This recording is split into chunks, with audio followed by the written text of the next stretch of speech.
Rodrigo Alonso Danzafre. Lo escuchamos. Miren, y acá nadie va a cambiar los números ni nada. Vamos a hablar del Instituto Provincial de Estadística y Censo, que estableció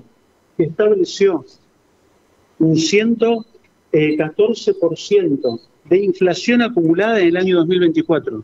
Y cuando uno suma los incrementos salariales del año 2024, te da un 91%.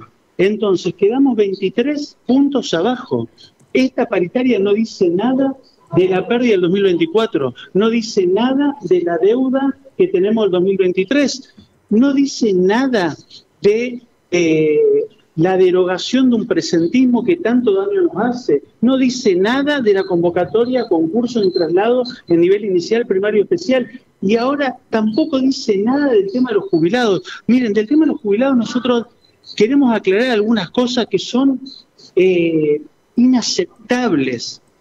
Primera cuestión, los jubilados no perciben la compensación, por lo tanto, en el primer trimestre hubo un 9,4% de inflación, pero hubo solamente un 5% de incremento para los jubilados. Por lo tanto, los jubilados han quedado abajo de la inflación. Pero no solamente eso.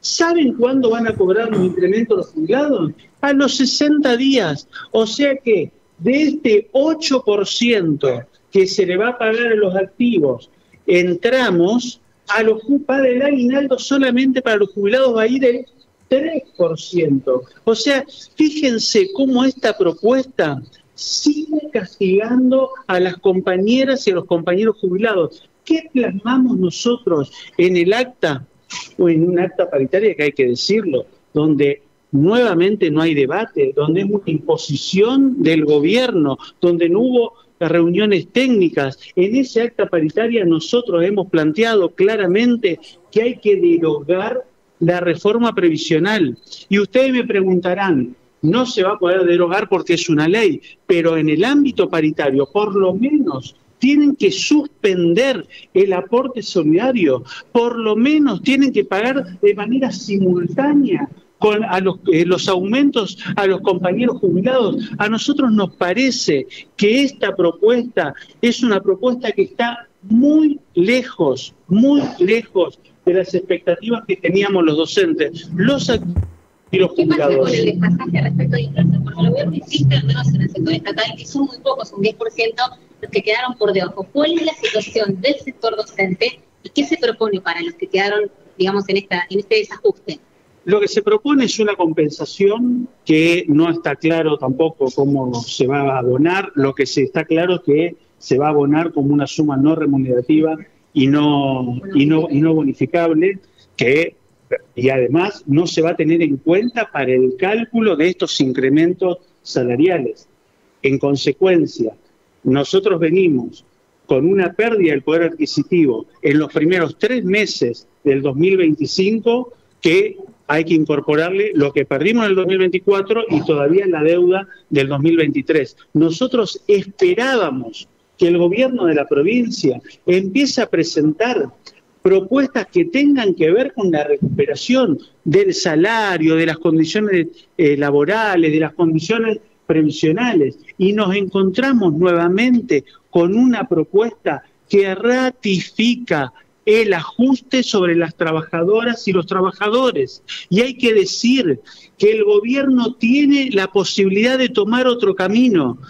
Es inaceptable que el ajuste lo terminemos pagando los trabajadores, que somos los ciudadanos de a pie, que pagamos ingresos brutos en todo, pero resulta que los grandes grupos económicos, los financieros, los agropecuarios, los agroexportadores, los industriales, no pagan ingresos brutos. ¿Por qué no le meten la mano en el bolsillo a estos sectores que tienen ganancias extraordinarias y nos siguen metiendo la mano en el bolsillo a los docentes? Van a someter la propuesta. Pero por supuesto, porque acá no define el secretario general, ni define lo que circunstancialmente estamos en una comisión directiva.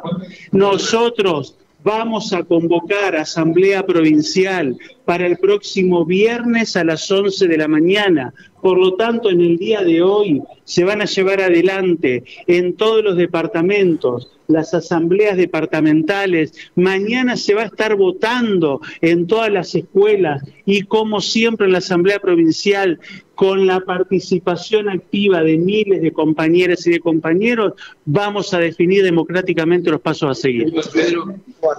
Nosotros, a las 18:30 de hoy, vamos a hacer una primera reunión de delegados informativa para trasladar a los compañeros y compañeras delegadas y delegados en qué consiste la propuesta.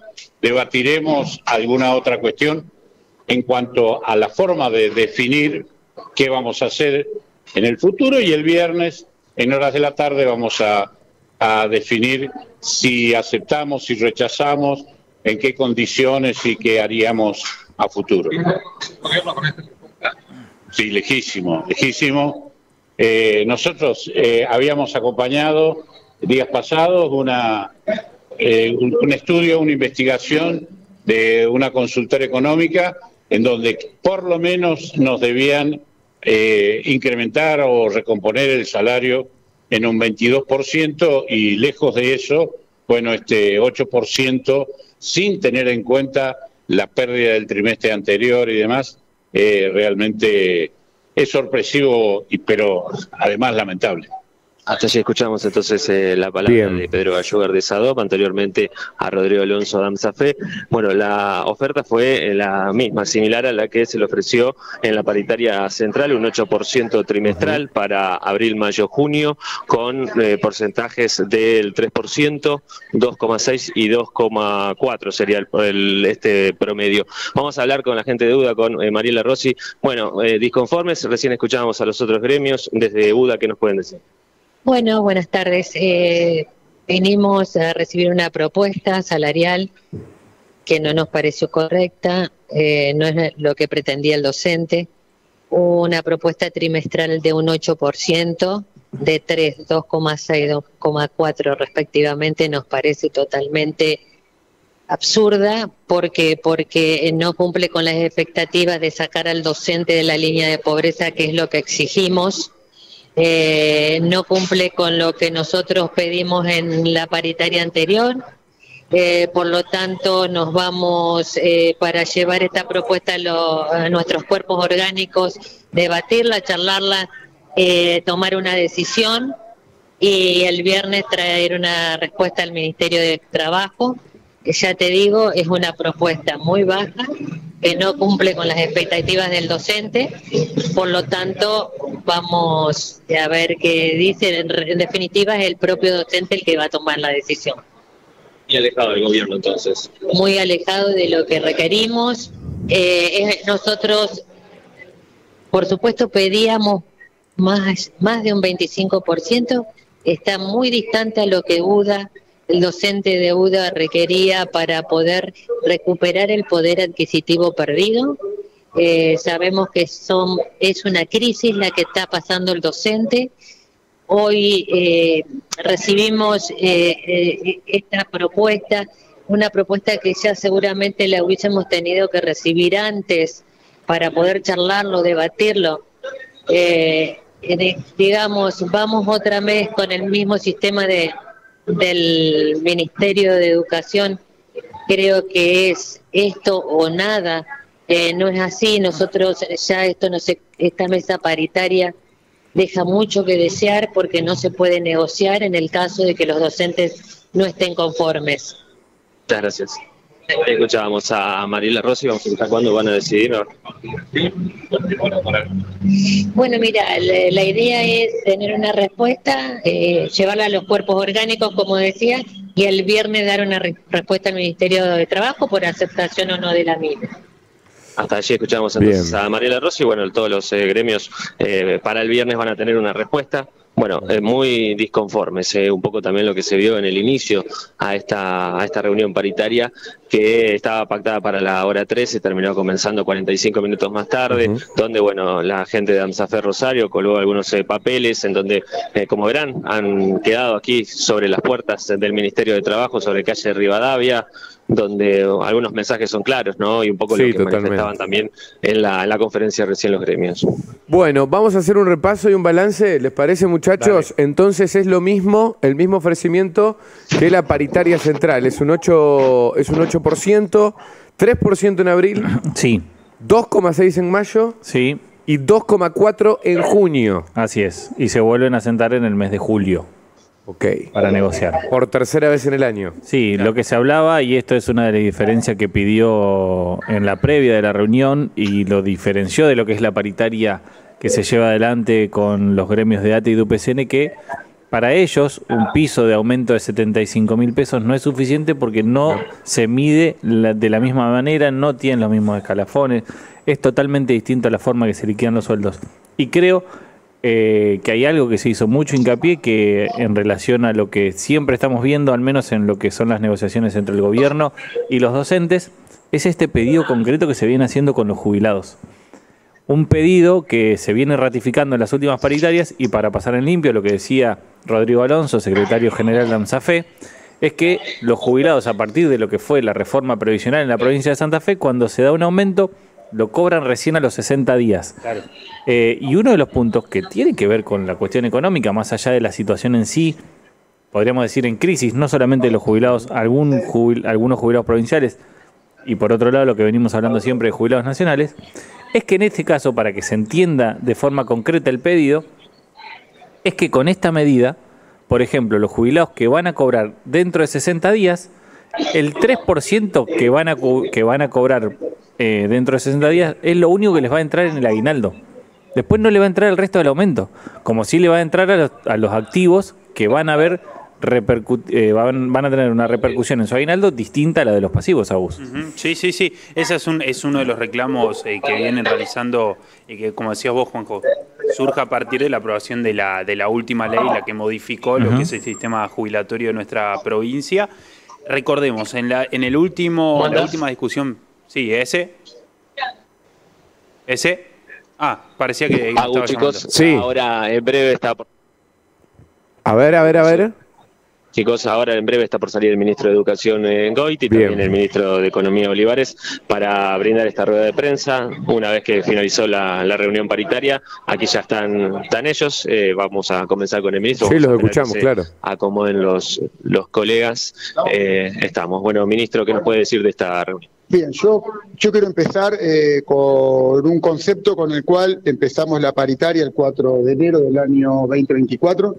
Ahí nosotros planteamos que como gobierno teníamos una prioridad y que es lo que le da sentido a cada una de las discusiones que tenemos por delante, que tiene que ver con los aprendizajes, que tiene que ver con los chicos en el aula, los docentes en el aula y aprendiendo. Los resultados que hoy se están discutiendo, que todos ustedes con los medios de comunicación, pero sobre todo la sociedad está discutiendo, solamente se pueden entender después de mucho tiempo, no de uno o dos gobiernos, sino de mucho tiempo de deterioro de la calidad educativa, de deterioro de los aprendizajes. Entonces, ustedes me preguntarán qué tiene que ver la paritaria con esto. Nosotros creemos que tiene que ver, porque justamente no le podemos achacar al docente la responsabilidad de la situación en la cual hoy nos encontramos, sino que tiene que ver las políticas. Lo que se discute acá tiene mucho que ver con la política educativa y los actores que discutimos las políticas educativas estuvimos sentados hoy en gran medida en esta mesa. Y parte de nuestro problema es que hemos quitado el foco en el sistema educativo, hemos quitado el foco en los aprendizajes y lo hemos puesto en otras cuestiones. El salario es importante, sí, por supuesto, y por eso venimos acá a hacer el máximo de los esfuerzos. Este gobierno hay una cuestión que no negocia, que es el esfuerzo para que los chicos aprendan, con políticas, para que la infraestructura y para que las escuelas estén mejor, y que también los salarios de los docentes se actualicen y de los empleados públicos todos los meses. Y hemos cumplido con nuestra palabra, pero tenemos que ponerlo en contexto. No podemos discutir solamente salario, tenemos que discutir educación, tenemos que discutir aprendizaje y tenemos que comprometernos con eso, porque si no, cada uno de los esfuerzos que hace el pueblo de la provincia de Santa Fe y el esfuerzo que hacemos acá, las partes que nos sentamos a la mesa, no tiene absolutamente ningún sentido. Creo que, dicho esto, hemos hecho un esfuerzo, el conjunto de los santafesinos hacen un esfuerzo importante para construir las mejores propuestas, las mejores ofertas que garanticen la actualización salarial todos los meses. Bueno, la propuesta no satisfizo a los gremios. ¿Cómo se sigue a partir de ahora? ¿Hay chances de que sea revisada? Miren, justamente... ¿Esperaban otra respuesta ustedes que los sindicatos? A ver, nosotros lo que esperamos es poder construir acuerdos. los dirigentes sindicales plantearon algunas cuestiones que para nosotros no ponen el foco y ponen en el eje la centralidad de lo que tenemos que discutir. La considerarán, la valorarán y traerán la respuesta. Adelantarnos y adelantar posiciones me parece que no es lo que corresponde hoy cuando acabamos de terminar una reunión paritaria. Hemos hecho una oferta, el gobierno ha hecho una oferta que contempla todos los aspectos a tener en cuenta y que también representa un esfuerzo en un país en el cual vivimos todos, no solamente quienes trabajamos o quienes estamos en la función pública y en el Estado, sino que todo el conjunto de los santafesinos. Vamos a escuchar al ministro Olivares ahora. La propuesta que hemos hecho parte de, primero, sentar la base de la propuesta salarial a partir del salario del mes de marzo. Una propuesta que consiste en combinar dos porcentajes por un lado y un aumento mínimo garantizado. Esto que implica que para el mes de abril los salarios se incrementarán un 3% o en 75.000 pesos, es decir, ningún trabajador docente va a tener por cargo un incremento inferior a 75.000 pesos o el 3% lo que fuese mayor. En el mes de mayo va a tener otro incremento del 2,6% adicional a ese 3%, manteniéndose la garantía de 75.000 pesos de aumento respecto a marzo. Y en el mes de junio se cerraría con un incremento acumulado en el trimestre del 8% sobre el mes de marzo, manteniéndose esa garantía de 75.000 pesos. Que de alguna manera también es decir que el trabajador que haya estado trabajando en el mes de diciembre, es decir, comparado con el sueldo de diciembre, ningún trabajador docente va a tener un incremento inferior a 145.000 pesos en el semestre, finalizando en este caso los cargos con menor en el piso de la pirámide salarial, un porcentaje aproximadamente entre el 22 y el 25% de aumento semestral, y además se le suma una compensación en el mes de marzo en aquellos cargos, sobre todo los de la parte superior de la pirámide salarial, cuyo incremento trimestral haya estado por debajo del 9,5%, se le abonará por una suma por única vez una diferencia que le cubre esa diferencia, que es un poco lo que este gobierno había adelantado, que,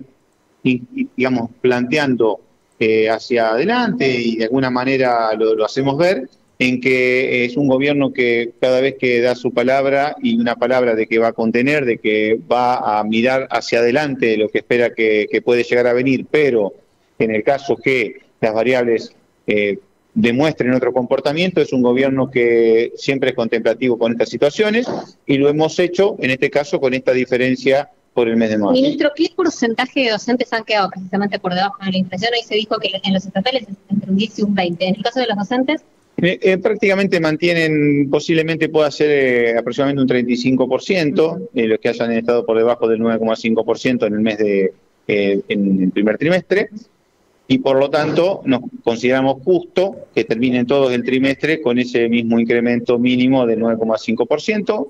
Es un dato que incorporamos sobre el final de estas reuniones porque entendíamos que cuando la inflación va, digamos, en ese comportamiento que van teniendo los aumentos salariales y la inflación, es bueno ir dando señales de que uno va mirando hacia adelante, pero también es contemplativo cuando uno dice una afirmación pública. Ministro, en cuanto al sector pasivo, los docentes decían que van a recibir un 3%, ¿y esto lo recibían en julio? ¿Cómo es el sistema? Perdón. El caso de los pasivos en realidad no es una discusión de las paritarias. La liquidación a los pasivos... Hoy la referencia a los pasivos en las paritarias entendemos que es una cuestión que tiene que ver con una construcción posiblemente de bases en un contexto electoral sindical, porque la cuestión de los pasivos tiene que ver con el régimen previsional y la manera en cómo se liquida a los pasivos tiene que ver con lo que establece la ley de jubilación. La ley de jubilaciones hoy establece que, dado un incremento a los activos, a los 60 días se liquida a los pasivos. Un plazo mucho menor a lo que vemos en otros regímenes previsionales, principalmente el nacional, que tiene una demora muchísimo mayor en la actualización de los saberes de los pasivos. Con lo cual, lo que estamos planteando es que el incremento que se va a otorgar para el mes de abril se va a liquidar con los haberes del mes de junio. El incremento del mes de mayo, la caja de jubilaciones lo liquidará en el mes de julio, y el incremento del mes de junio, la caja de jubilaciones lo liquidará en el mes de agosto, como lo hace con todos los sectores sea en este caso docente, en el caso de central, sean viales, sean de empresa provincial de la energía o sea los propios municipales. Ministro, hoy las pruebas a aprender no arrojaron buenos resultados para los alumnos de Santa Fe. ¿Cómo lo evalúa? ¿Qué evaluación hace? A ver, justamente como empezamos esta conferencia, esto tiene que ver con mucho tiempo de que no hemos hecho las cosas bien y lo primero que hay que hacer para cambiar el rumbo es reconocer cuáles son aquellas cuestiones o que no hicimos correctamente. Nosotros en Santa Fe ya estamos trabajando para revertir estos resultados que se han ido construyendo a través del tiempo y toda la política tiene que estar comprometido con esto. No solamente el gobierno, tiene que estar comprometido la sociedad civil, tiene que estar comprometido las cámaras empresariales y también las representaciones sindicales, que de alguna manera han sido actores recurrentes, no solo en la fijación, sino en el condicionamiento de políticas educativas. Por eso lo traigo a colación. Nosotros sabemos que necesitamos de los docentes para llevar adelante la transformación educativa y sabemos que tenemos un muy buen plantel docente. La provincia de Santa Fe, miren, tiene un potencial educativo enorme. Tan enorme que no estamos teniendo los resultados que podríamos tener con los recursos que tenemos. Es decir, nosotros estamos comprometidos en aumentar los recursos. Ahora bien, estamos tan comprometidos en aumentar los recursos, que es lo que estamos haciendo todos los meses, con múltiples programas, que también sabemos que podemos hacer mucho más con lo que tenemos. Entonces, estamos comprometidos en las soluciones y sabemos que tenemos la capacidad, el sistema educativo santafesino tiene la capacidad de mejorar esos resultados que ya sabíamos que no eran buenos. Nosotros ya lo sabíamos. El 4 de enero del año pasado lo planteamos. No es para nosotros una novedad y tampoco lo es para la sociedad ni para el propio sistema. Bueno, la buena noticia es que tenemos condiciones para cambiarlo si empezamos a caminar un camino distinto. Ahora, si seguimos caminando el mismo camino, con las mismas discusiones, con los mismos desacuerdos, con las mismas metodologías y con los mismos procedimientos, seguramente no solo que vamos a tener el mismo resultado, sino que vamos a empeorar los resultados educativos. Así que el compromiso de este gobierno, el compromiso del gobernador es con los aprendizajes, con los chicos, y para eso necesitamos que los docentes estén en el aula, que estén capacitados y que tengan todos los recursos que necesitan, y estamos comprometidos en eso. Bien, hasta ahí está bien, me parece ese. La palabra del ministro José Goiti, ministro de Educación, y también de Olivares, de Economía. Sí. A ver, la situación yo la quiero marcar de una manera, porque el ministro recién decía, todos tenemos que hacer un esfuerzo. Yo entiendo el esfuerzo, pero no es mismo el esfuerzo que hacen desde el gobierno que el esfuerzo que hacen los docentes yendo a laburar por ahí sin llegar a fin de mes, ¿no? Porque cuando hablamos de esfuerzo, una cosa es el esfuerzo que hacen justamente los ministros a la hora de negociar por parte del gobierno y otra cosa muy distinta es el esfuerzo que hacen los docentes. Entonces me parece cuando se dicen todos tenemos que hacer un esfuerzo, sí, está bien, pero son esfuerzos distintos. Sí, entiendo que el análisis o al menos el argumento que viene de parte del gobierno está relacionado con el esfuerzo que tiene que hacer el Estado de ahorrar recursos para poder pagar lo que después se termina pagando. Totalmente distinto al esfuerzo que hacen los docentes y lo pongo en un escalón mucho más arriba del esfuerzo que están haciendo los pasivos. Porque aparte, en una conferencia que para mí uno de los puntos más altos, si querés, para poder analizar, es cuando una colega le pregunta al ministro Pablo Olivares por esta decisión que ha tomado ya en su momento del gobierno provincial de reformar la cuestión previsional en Santa Fe, y el mismo ministro dice: esto no es una discusión de la paritaria, sino es algo que se debatió en la ley y bueno, ya está estipulado así. Y el ministro sigue con su argumento y dice, bueno, en otros lugares, como es una jubilación nacional, se demora más en liquidar. En esto mi lectura es, claro, está mal lo que hace Nación, pero está menos, o sea, está menos peor. Está menos peor, pero no está bien, digamos. ¿Se entiende el concepto a dónde voy? Porque si uno empieza a hacer el cálculo, la suma, pierde aún más todavía la jubilación frente a lo que es. Claro. Y el nivelar para abajo, tan ligado a la educación. Nosotros liquidamos a 60 días, pero la Nación liquida, no sé, a 90, por decir algún número. Sí. Están mal las dos cosas. Y después, o al menos es lo que está planteando los gremios. Y en lo que se puede amparar el gobierno es, gente, esto hace un par de meses lo aprobó la legislatura. Sí. Que es cierto también, pero sin dudas que fue un mensaje que envió el propio gobierno también a la legislatura. Obvio. Un mensaje, digo, la ley que se termina aprobando. Mi gran duda en esto, y sin ser economista, estando muy lejos de serlo, es saber verdaderamente cuánto se ahorra el Estado provincial con esto. Claro. Con esta medida, más allá de toda la reforma previsional que todos entendemos, o al menos lo que se nos dice desde el gobierno provincial, lo mismo puede haber dicho el gobierno nacional, es hay que acomodar los números de la caja porque es deficitaria y así no la vamos a poder sostener, que es una discusión súper válida. Ahora, cuando en las modificaciones nosotros tenemos este artículo que se modificó, digo, ¿cuánto le significa a la provincia en términos económicos que los pasivos, que son de los sectores más afectados por la crisis que hay, cobren a 60 días los aumentos que se dan? Para mí, cuanto menos es debatible con los números encima. Es más, se lo podríamos preguntar en algún momento al propio ministro. Si es significativo, si mueve el amperímetro de un presupuesto, que el aumento de los pasivos se dé en otro momento. Bueno, vamos a hacer una pausa. ¿Les parece ese, querido? Como siempre, muchas gracias. Nos reencontramos. Un abrazo, Agu, chicos. Hasta la próxima. Ezequiel Zárate, desde la paritaria docente. Ya venimos. Santa Siesta.